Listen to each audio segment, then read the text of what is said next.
kita sudah sedang bersama Kepala UPTD dari Museum Sriwijaya. Pak, terkait dengan masalah Museum Sriwijaya. Museum Sriwijaya ini beroperasi dari tahun berapa sih, Pak? Sejak diresmikan oleh Presiden Soeharto tahun 1994. Dan kalau Wanto lihat dari Museum Sriwijaya ini banyak nian prasasti yang bukan asli, replika, Pak ya. Replika. Nah, kalau boleh tahu yang aslinya tuh ngapo tidak dibawa ke sini, Pak? Yang aslinya itu ada di Jakarta. Dulu sebelum diketemukan, dulu kita di Provinsi Sumatera Selatan ini belum memiliki museum waktu itu. Kalau kriteria benda atau prasasti yang harus masuk di Museum Sriwijaya ini yang kayak mana, Pak? Sebetulnya seluruh apa yang ditemukan di kawasan situs Karanganyar maupun Siguntang itu wajib kita simpan di museum ini. Jadi apapun bentuknya yang menjadi peninggalan Sriwijaya harus kita lestarikan. Cuma dulu kan belum ada tempat penyimpanan, makanya disimpan di Museum Nasional Jakarta. Kalau untuk pengunjung dari Museum Sriwijaya ini, Pak, rame atau dari masyarakat, sekolah atau dari umum? Dari sekolah. Dari sekolah. Karena di sini Taman Wisata Kerajaan Sriwijaya ini kan ada dua fungsi. Satu fungsi edukasinya terkait dengan Museum Sriwijaya. Kemudian kita juga ada taman di sini kan, ada taman wisatanya yang bisa dinikmati oleh masyarakat umum. Cuma kalau untuk penikmat museum tentunya berkaitan dengan pendidikan. Jadi anak-anak mulai dari anak-anak TK, SD, SMP, SMA bahkan perguruan tinggi banyak yang datang. Nah, menurut Bapak Cak Manu sih supaya anak-anak di Kota Palembang, wong-wong masyarakat umum supaya lebih tertarik untuk masuk ke dalam museum. Kalau anak-anak sekolah dia ada kewajiban di pelajaran sejarah kan untuk datang dan berkunjung ke museum. Tapi untuk ke masyarakat umum tentunya kita melalui promosi, kemudian menambahkan fasilitas-fasilitas permainan, tempat-tempat selfie dan lain sebagainya. Dan ini sudah kita publikasikan ke masyarakat. Cak Manu perawatan benda-benda yang bersejarah yang ada di sini, Pak? Ya, jadi benda-benda bersejarah ini kita rawat tentunya dengan jadi ada kegiatan konservasi terhadap peninggalan sejarah. Memang ada teknik-teknik tertentu untuk memelihara peninggalan sejarah, dan kita ada pegawai-pegawai teknis yang memang khusus untuk membersihkan seperti prasasti, arca, kemudian artefak, kemudian keramik-keramik ya. Nah, itu ada teknik-tekniknya dan ada bahan-bahan kimia yang mereka gunakan. Kalau boleh tahu ada berapa, Pak, ini benda-benda bersejarah yang ada di Museum Sriwijaya ini? Kurang lebihnya 300 jumlahnya, 300-an, lebih kurang 300-an. Harapan Bapak untuk Museum Sriwijaya ini, Dewe?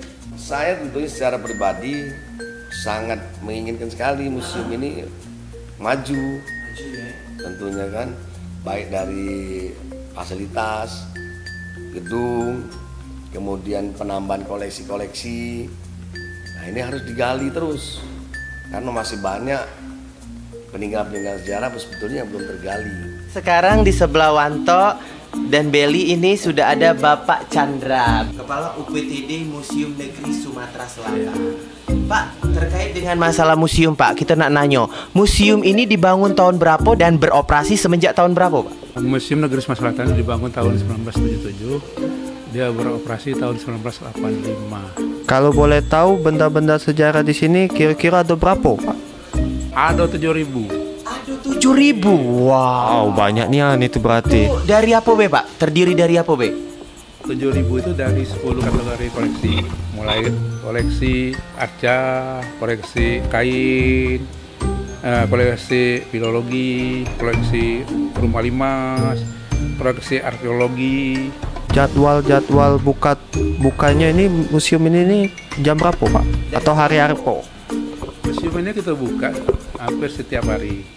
kecuali hari Senin. Itu kalau ada kunjungan rame, kepala museum membuat kebijakan harus dibuka karena pengunjung-pengunjung dari daerah yang sudah datang ke museum tidak bisa kita tolak karena mereka jauh-jauh menyasar mobil ke museum ini khusus untuk ke museum.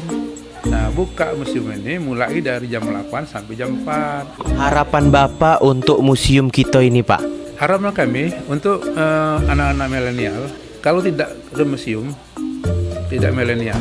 Karena museum ini sumber dari segala ilmu dan sumber tempat beratraksi di museum ini, dan banyak yang bisa kita perbuat di museum ini. Ayo anak-anak milenial kita ke museum. Terima kasih Bapak atas waktunya. Sekarang di sebelah Wanto sama Beli ini ada seorang budayawan Kota Palembang yang sangat luar biasa, yang tentunya seniman-seniman di Kota Palembang pasti kenal. Ini dia Kak Yudi Syahrofi. Kak, kita nak nanya nih Kak, seputar museum yang ada di Palembang. Menurut Kak Yudi Syahrofi, kalau museum-museum Palembang ini museum mana yang wajib kita datangi? Seluruh museum itu wajib dikunjungi. Soalnya tiap museum punya koleksi masing-masing. Misal kita main hari di Museum Negeri Sumatera Selatan. Ini mulai kita bercerita koleksinya dari masa megalitik sampai ke masa kolonial. Ado galo.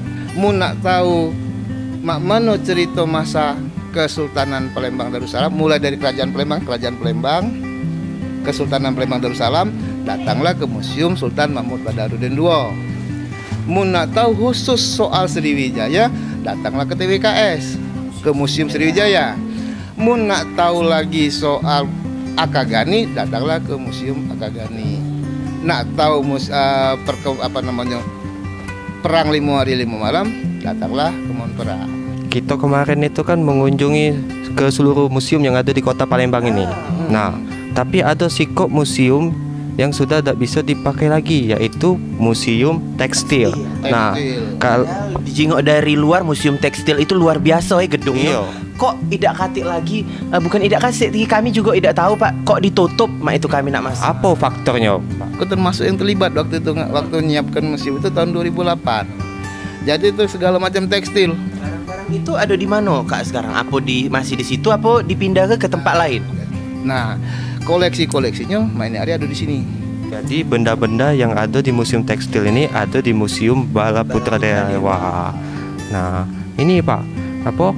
Kalau kriteria benda yang harus di museum itu cak mana Pak?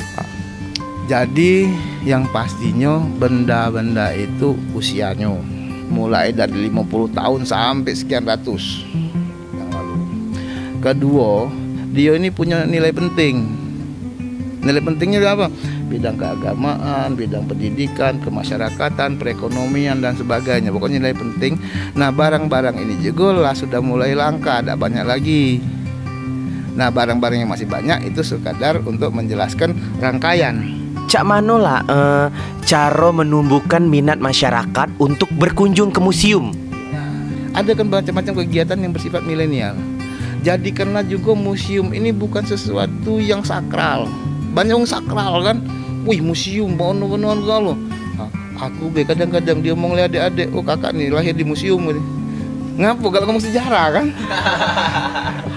Memang yang diajaknya macam itu dengan bahasa dia.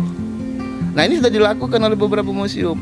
Kok lagi kita perlu kajian.